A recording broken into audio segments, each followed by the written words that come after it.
Internal audit and articleship.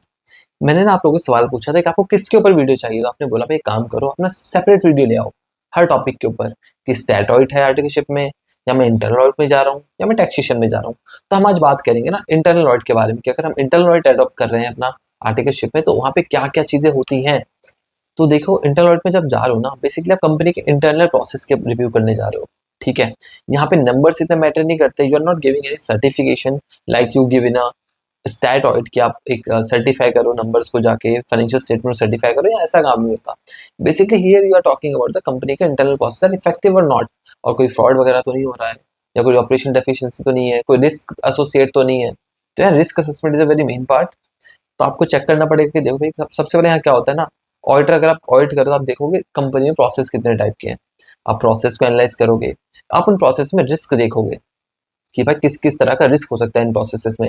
Either it is procurement, sales, business development, आपका financial operations, आपका taxation.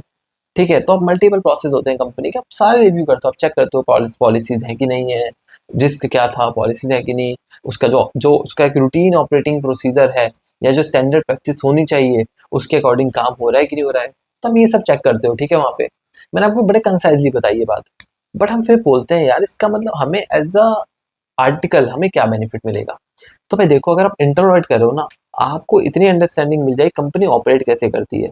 आपको देखने को मिल गया कि प्रोक्योरमेंट साइकिल कैसे होती है, आपने 100% प्रोक्योरमेंट साइकिल चेक करी।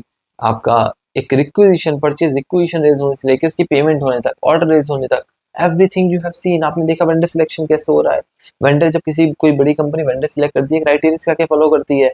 तो ये चीजें आपको इन जनरल सीखने को नहीं मिलेंगी किसी और चीज में, स्टैंडर्ड में आपको ये सब सीखने को नहीं मिलेगा। You are just checking vendor confirm, vendor balance check कर रहे हो confirmation, customer balance confirmation check कर रहे हो, ये सब चेक कर रहे हो। वहाँ पे ये नहीं देख रहे हो कि प्रोसेस कैसे पूरा फॉलो होता है।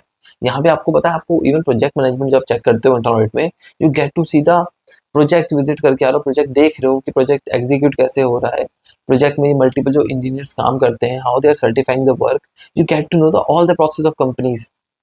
ये किस पे हेल्प करता है, फ्यूचर में आपको अपना काम करना है, आपको किसी प्रोसेस को समझना है, आपको एक कंसल्टिंग सर्विस देनी है पर्टिकुलर प्रोसेस के लिए, कि आपको एक कंपनी में प्रोसेस स्ट्रीमलाइन करना है, पॉलिसीज बनानी है, प्रोसीजर बनाना है, एक रिस्क असेसमेंट करके रिस्क रजिस्टर बनाना है, ऑडिट करनी है। So it help you in all those things.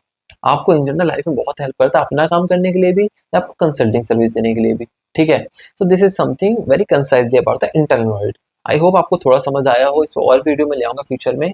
But thanks for watching, make sure subscribe to channel and comment कर देना भाई जो भी अच्छा लगे। Thanks for watching.